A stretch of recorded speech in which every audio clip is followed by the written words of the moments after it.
Joe Flacco's trade was the first sign. Then came the silence. Then, under visible strain, Kevin Stefanski named Shedeur Sanders as QB2. By then, the damage was done, not just to team unity, but to the coaching staff's credibility. Sources close to the organization say the announcement was delayed because Stefanski and Andrew Berry disagreed with Haslam's directive. It wasn't about Shedeur's potential. It was about process. Coaches weren't ready. Sanders may not have been ready, but Haslam was, and in Cleveland, that's what matters most. The fallout from this saga is already reshaping the Browns season. Sanders now becomes a central figure in a drama that isn't about him, but deeply affects him.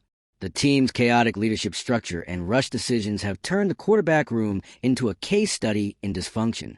The move might accelerate Sanders' rise, or derail it. Either way, the Browns have made their intentions public.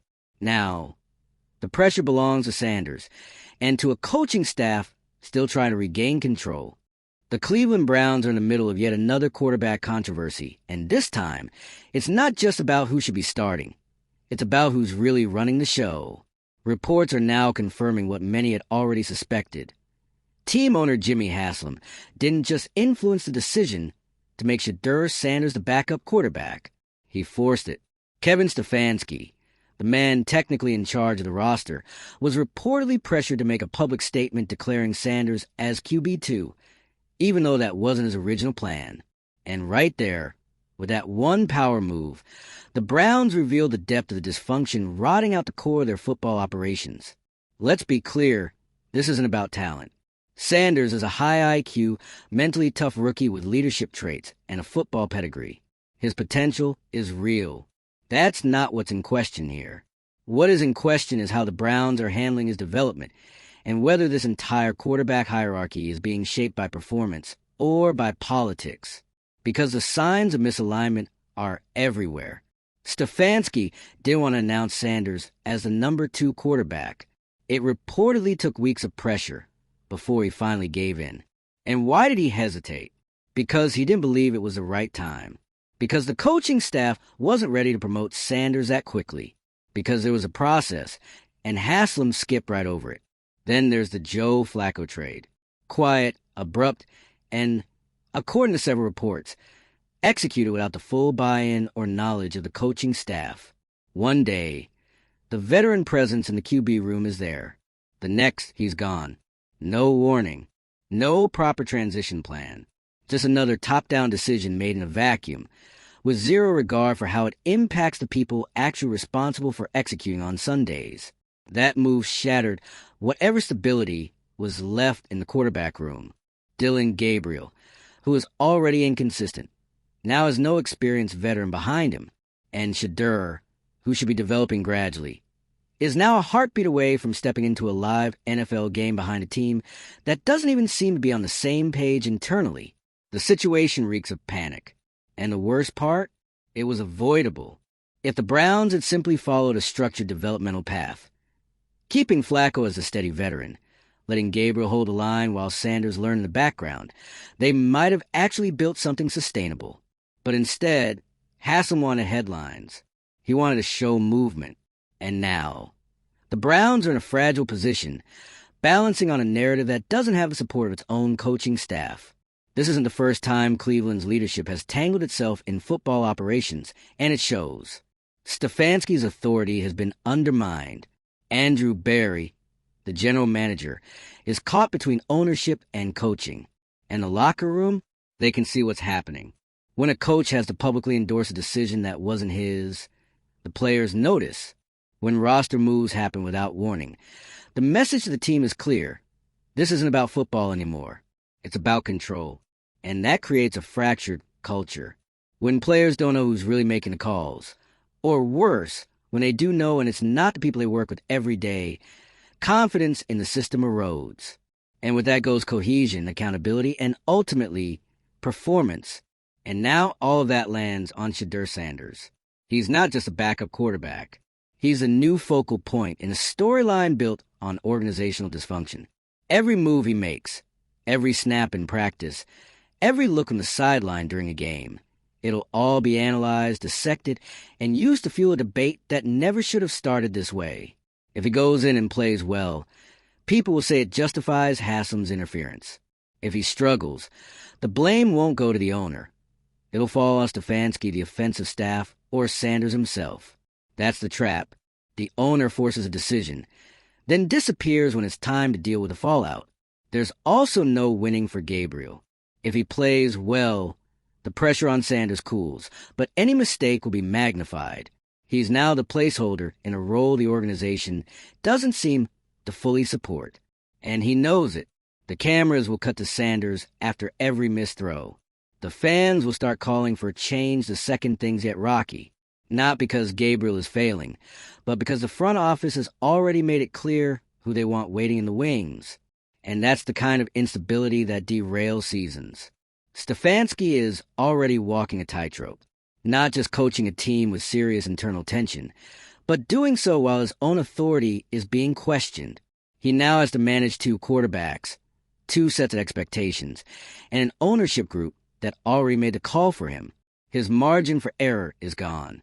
And if the season stumbles, it won't be Haslam explaining the results.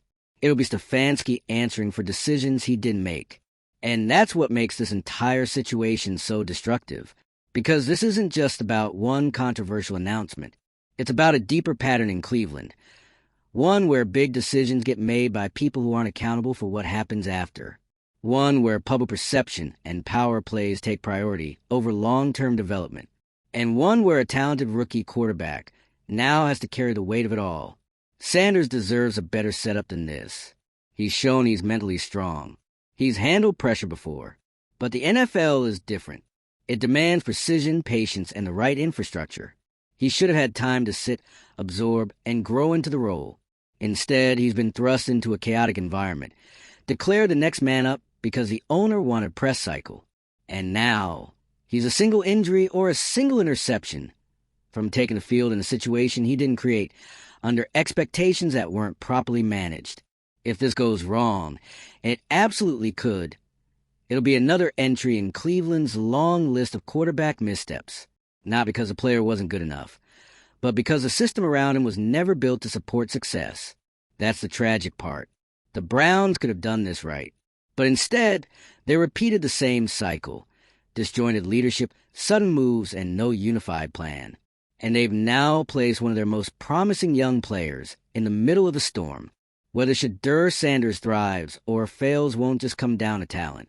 It'll come down to whether the people around him can finally learn how to operate like a professional organization. Right now, the signs don't look great. What do you think? Was the QB2 announcement a smart move or another example of Haslam getting too involved? Is this the start of the Shedeur Sanders era, or just another rush decision destined to backfire? Drop your thoughts in the comments. And if you're into breakdowns of NFL chaos, franchise dysfunction, and the drama behind the headlines, hit that subscribe button. We've got plenty more to talk about. Because with Cleveland, the quarterback drama never really ends. The Cleveland Browns don't have a quarterback controversy. They have a leadership crisis disguised as one. And the Shedeur Sanders situation is just the most public symptom of a deeper disease that's been infecting this franchise for years. Ownership overreach and a complete lack of trust in football operations. Let's not get it twisted. The headline might be Shedeur Sanders is now QB2, but the real story is how that announcement happened and why it matters. This isn't just about who holds a clipboard on the sideline. It's about the message that got sent through the entire locker room, the front office, the coaching staff, and the rest of the league. The Cleveland Browns are once again making football decisions from the top down, and they're not even trying to hide it. Reports confirm what many already suspected. Head coach Kevin Stefanski wasn't planning to promote Shedeur just yet. The coaching staff had legitimate reservations. Not because Sanders wasn't talented. He is, but because they knew the weight of the move. They knew once that QB2 label became official, everything would change. The pressure, the media scrutiny, the expectations. All of it. And yet, instead of waiting for the right moment, letting things unfold naturally, owner Jimmy Haslam allegedly stepped in, leaned on Stefanski, and made the decision for him. That's not alignment. That's a power play. That's an owner trying to force momentum into a situation that wasn't ready for it. That's someone more concerned with controlling the narrative than protecting the development of the team's most promising young quarterback. And when a head coach publicly announces a roster decision under pressure from the person above him, what you're seeing is a collapse of the chain of command. And let's not forget, this came right after the abrupt trade of Joe Flacco, the veteran who was supposed to be the security blanket, the guy who had been in every possible situation, who could help guide both Gabriel and Sanders through the NFL grind. Gone. Not because he was underperforming, not because the staff was done with him, but because, once again, a move was made above the coaching level, without full communication and with no warning. So now, Sanders is elevated into a backup role, not through organic competition, not through strategic planning, but through chaos. And that matters, because when you push a young quarterback into the spotlight before the structure is ready, you don't just risk failure, you risk losing the player. NFL careers are shaped by context. And right now, Sanders is being dropped into a situation where the decision makers can't even agree on who should be playing. That's not a quarterback room. It's a chessboard. And Sanders just got moved into a critical square before the board was even set. And the worst part? The moment Gabriel shows signs of struggle, and he will, because every young QB does, the pressure to start Shedeur is going to become overwhelming. Not just from fans, from inside the building. Because when the owner has already shown he's willing to override the staff, who's really going to be surprised if that happens again? Let's talk about Dillon Gabriel. He's in a terrible spot. He's been inconsistent, sure, but he's also been given very little support. The QB room got gutted. He's looking over his shoulder every single play, not because of competition, but because of politics. The coaching staff may still believe in him, but once you publicly declare Shedeur Sanders as QB2, you've already planted the seed. Gabriel isn't just competing for wins. He's competing against the front office's narrative. And when you're fighting the people writing the script, you're never really in control of your story. And that's the danger here for everyone involved. Kevin Stefanski now has to manage a quarterback room where the pecking order wasn't fully his decision. That's a nightmare for any head coach. How do you keep control when the players know someone else is calling the shots? How do you preach accountability when your own authority is up for debate? Let's be honest. Stefanski didn't just get overruled. He got exposed. Whether you believe in him or not as a coach, no one wins when ownership steps in and forces a personnel decision that affects game day rotations. And when your own staff starts second-guessing whether their decisions will stick, that's when the entire culture starts to unravel. Andrew Berry, the GM, isn't in a better spot. He's now walking a tightrope between his owner and his coach. If he sides with Stefanski, he risks alienating Haslam. If he sides with Haslam, he risks losing the locker room and his coaching staff. It's lose-lose. And once your leadership group is split, the fallout always hits the field. So where does this leave Shedeur Sanders? In the middle of a fractured organization that wants him to be the future, while doing everything in its power to compromise that future before it even starts. And this isn't speculation. It's a pattern. The Browns have a long history of burning through quarterbacks, not because those players weren't good, but because the environment they were drafted into was a disaster. Lack of development plans. No consistent coaching philosophy. Front office turnover. Owner interference. It's been rinse and repeat for over a decade. This should have been different. Sanders has all the traits you want in a modern quarterback. Intelligence, leadership, mobility, poise under pressure. He's not just a project. He's a potential franchise cornerstone. But the worst thing you can do with a quarterback like that is rush the process, force the transition, manufacture a moment that should have been earned naturally. And that's what the Browns just did. Now, if Gabriel fails, and with this level of tension, how could he not? Sanders is thrown in under maximum pressure, minimum support. And if he struggles, it won't be seen as a learning curve. It'll be a referendum on the coaching staff, on the front office, on the entire direction of the team. And if he succeeds, it still doesn't solve the underlying issue. Because the Browns didn't create a healthy environment for him to grow. They lucked into a quarterback who might be talented enough to overcome their dysfunction. But is that really a plan? Of course not. A real plan would have kept Flacco. Let Sanders learn. Give Gabriel the leash to prove himself without fear of being yanked. Maintain structure. Maintain trust. Build momentum over time. Instead, Haslam hit the accelerator. And now we're waiting to see if the car can even stay on the road. And make no mistake, all of this chaos is bleeding into the rest of the team. Receivers don't know which quarterback they'll be working with. The offensive line doesn't know who they're protecting. The defense is carrying the pressure of keeping games close while the offense sorts out its leadership crisis. And everyone from veterans to rookies is watching the leadership structure crumble in real time. That's not just a quarterback controversy. That's an identity crisis. So now the clock is ticking. The next bad start from Gabriel. The next slow half. The next press conference where Stefanski has to answer for something he didn't decide. It's all building toward one inevitable moment.